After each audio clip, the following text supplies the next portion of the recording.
10 minute হাতে সময় থাকলেই মাত্র 2টি উপকরণে এই মেরা পিঠেটা তৈরি করে দেখুন। তেল ছাড়া এই পিঠেটা খেতে এত মজার, না বানিয়ে খেলে কিন্তু বুঝতেই পারবেন না। সাথে যদি একটু খেজুরের গুড় হয় তাহলে তো এই নরম তুলতুলে পিঠেটা পুরো জমেই যাবে। একেবারে নরম তুলতুলে স্পঞ্জি একটা পিঠে, আর মুখে দেওয়ার সাথে মিলিয়ে যাবে। 2-3টে খেয়ে তো মন ভরবেই না। নমস্কার বন্ধুরা, নতুন একটা পর্ব দেখার জন্য আপনাদের সকলকে স্বাগত জানাই।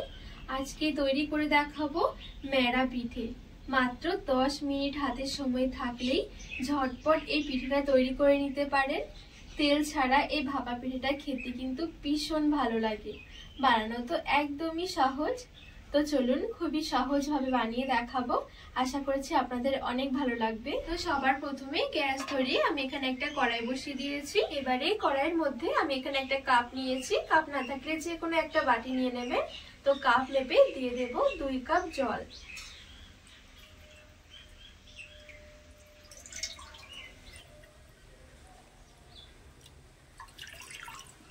আর এখানে নিয়েছি সামান্য একটু লবণ।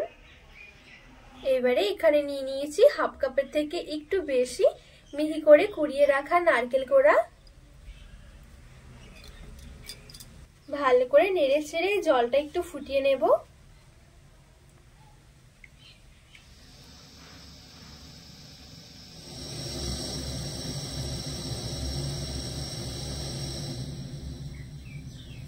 তো এখানে দেখুন জলটা কিন্তু খুব সুন্দরভাবে ফুটে উঠেছে।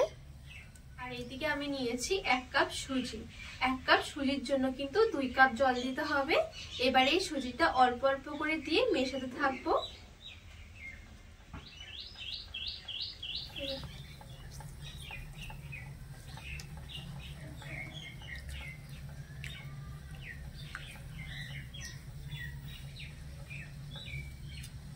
তো সবটুকু সুজি আমি দিয়ে দিয়েছি।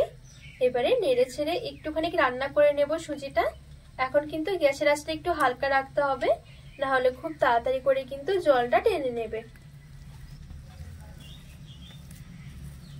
তো এখানে নাড়াচাড়া করে রান্না করতে করতে দেখবেন খুব সুন্দর কিন্তু একটা ডোয়ের মতন হয়ে যাবে।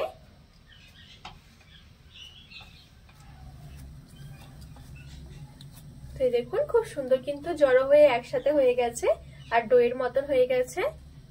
এবারে এই ডোটা আমি নামিয়ে নেব। এবারে হালকা করে একটু ঠান্ডা করে নেব। আর এখানে কিন্তু খুব বেশি একেবারে ঠান্ডা করলে কিন্তু শক্ত হয়ে যাবে, হালকা গরম থাকতে থাকতেই কিন্তু একটু মেখে নিতে হবে।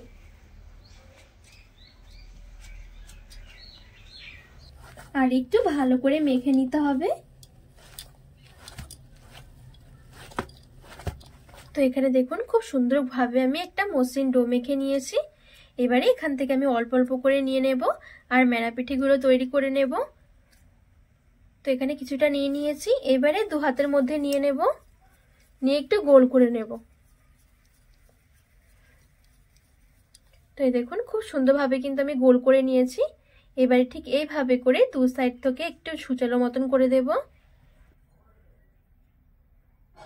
তো এই দেখুন খুব সুন্দরভাবে কিন্তু এখানে একটা মেরা পিঠে রেডি হয়ে গেছে।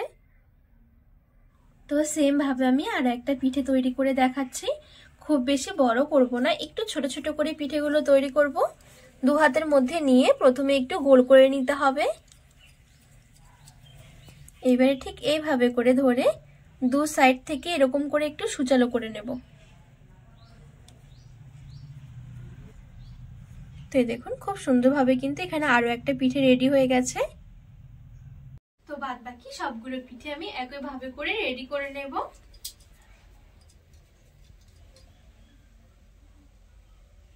তো এই দেখুন খুব সুন্দরভাবে কিন্তু পিঠে রেডি হয়ে গেছে।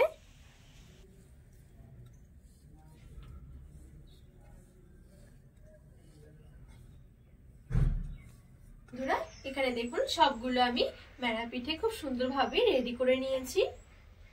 এবারে গ্যাস ধরিয়ে এখানে ডেকচির মধ্যে কিছুটা জল নিয়ে নিয়েছি আর এখানে একটা ছিদ্রযুক্ত থালা নিয়েছি। এবারে থালার মধ্যে একদম সামান্য করে একটু দিয়ে দিচ্ছি সাদা তেল।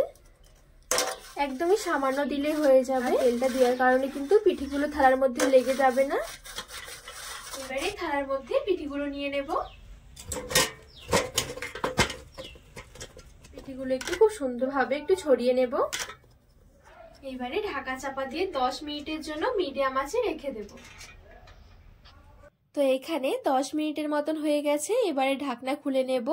10 মিনিটের বেশি কিন্তু পিঠেগুলো হতে সময় লাগবে না। এবারে তুলে নেব। আর এবারে এদিকে গরম গরম এই পিঠেগুলো একটা প্লেটের মধ্যে নিয়ে নেব। একদমই অল্প সময়ে ঝটপট রেডি হয়ে যাবে। আর সাথে খাওয়ার জন্য নিয়েছি খেজুরের গুড়। খেজুরের গুড় দিয়ে কিন্তু এই পিঠেগুলো খেতে ভীষণ ভালো লাগে। আর এই দেখুন কতটা নরম তুলতুলে স্পঞ্জি হয়েছে, মুখে দেওয়ার সাথে মিলিয়ে যাবে। আর এরকম তো খেজুরের গুড় দিয়ে খেতে ভীষণ ভালো লাগে। তো বন্ধুরা, আজকে এই মেরা পিঠের রেসিপি আপনাদের কেমন লেগেছে অবশ্যই কিন্তু কমেন্ট করে জানাবেন। আর বাড়িতে একবার হলেও বানিয়ে দেখবেন, খেতে কিন্তু ভীষণ ভালো লাগে। তো রেসিপি ভালো লাগলে চ্যানেলটিকে সাবস্ক্রাইব করে পাশে থাকার অনুরোধ রইল।